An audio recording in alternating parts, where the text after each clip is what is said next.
Okay, now let me talk. This is going to sound funny, but let me talk to you in schizophrenic terms. If there's any other people with schizophrenia or mental illness, I want to talk. I want to speak to them in a way that they might understand when I talk to you about changing your diet plans, because I know a lot of them might be vegetarian, and you might be thinking, oh, just because somebody told you to eat meat and you think it could be okay. So, all this blah blah blah in your head, let me talk to you in schizophrenic terms. A lot of people may not understand what I'm saying, but I'm going to try and make this make sense.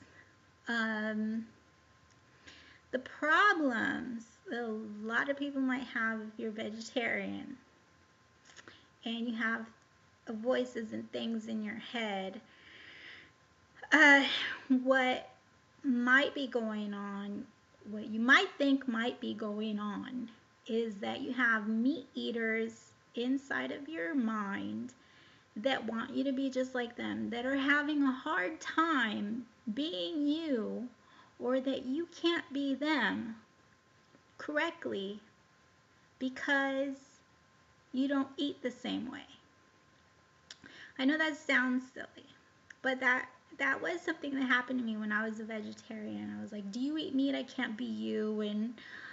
Um and don't come in my mind if you don't eat meat. Don't switch with me if you don't switch with me if you eat meat, because I'm a vegetarian and the whole world needs to stop eating meat because it's murder. And I just went crazy in that idea. But um, that was a thought for a while before I started eating meat. I wonder if this is working because of the meat eaters that are inside of my mind.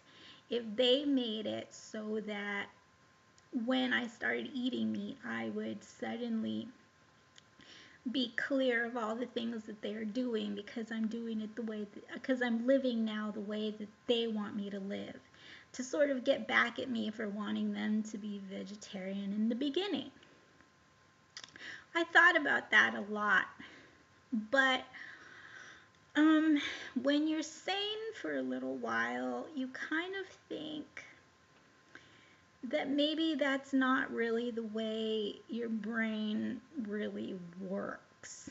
That it's possible there were not a lot of curses on whether or not I eat meat. Because I still have days, I'll have like one day out of every week that I don't have any meat at all, because simply I'll run out by Thursday. And so Friday I won't have any meat and I won't eat any. It'll be my meat free day. And I don't happen to go crazy on those days.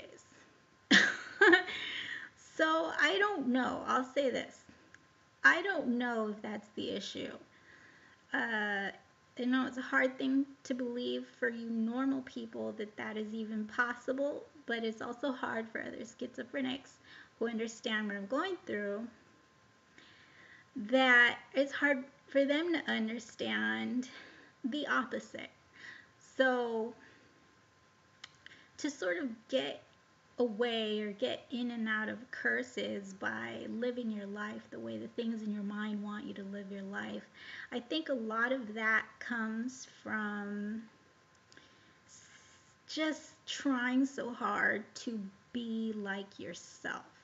And although I was a vegetarian for over 10 or more years, when I was a normal girl, before I had anything inside of my head, any voices or anything, I was a meat eater. And I was also really against hunting. I don't know why. I was very hypocritical about it. I'll, eat burgers every day, but I would never go out there and shoot a cow. It didn't make any sense. I really had to look at my beliefs and what I thought was right and wrong, and try and make more sense out of it. And the more sense you try to make to yourself, Instead of just tricking, or instead of saying things to sort of trick people into believing that you're right, when you stop doing that, because I think a lot of people are like that, where they just want to be right. So they use their words to kind of get around things so that it makes it seem like they make sense, but they actually don't. And there's a lot of hypocrisy and a lot of stupidity behind it. And I was one of those, I was like that a little bit. And you can ask anybody in my family on my father's side, they will tell you, oh, yeah, that was Sochi. And, and now I will admit it. But I'm not like that anymore. I stopped trying to trick people. I kind of just made it my goal to try and make sense all the time and make sense of what was what's really real, what the real issues are, and how to maybe compromise to get things back to a balanced environment, either in your head or in your life or in politics, whatever it is.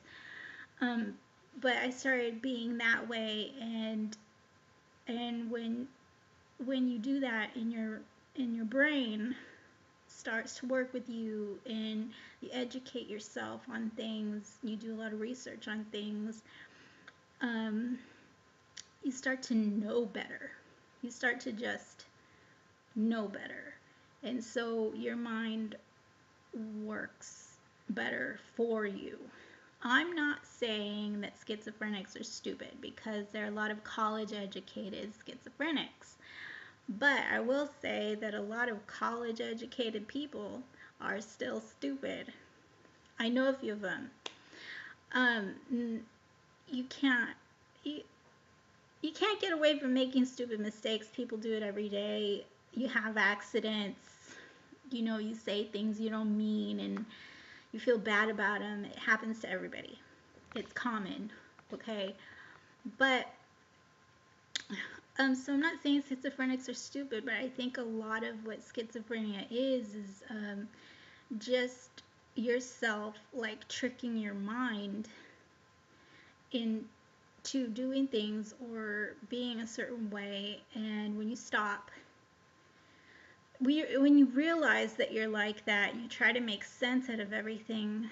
You really pay attention to both sides of the issues and make sense out of it for yourself. You start to agree with yourself. You start to find yourself. You start to, it's just like what people go through when they are in college, start to find out who they are a little bit more. And they're tested a lot, not just at school, but in situations with people. And it usually works out for them. They usually get to know themselves better, but it's hard to do in your early 20s. A lot of times people don't really know who they are until they're over 30, and that doesn't exclude schizophrenics. So even if you're a college educated schizophrenic, it is likely that you haven't figured yourself out yet. And I'm not even saying that I have, because I still go crazy sometimes, and I'm not perfect. I say that I am because I like to think that I am, but I'm not going to trick myself into thinking that I am the most perfect person on the planet. Give me a break, right? So I don't think there's a problem with overconfidence. I just think that you have to understand your flaws and where they come from, and stop tricking yourself into thinking things that aren't really true. Really, really, really try to see if what you believe in is like real with you, or if it's something that you can't, if something that maybe you should let go of, or think differently about, so that your mind can clear up. So I didn't speak in too many schizophrenic terms, but that's all I have to say. This video is strictly for the schizophrenics. If you're watching it and you understood me, I think I'm gonna wonder about you. I'm just kidding. I'm just kidding. Bye.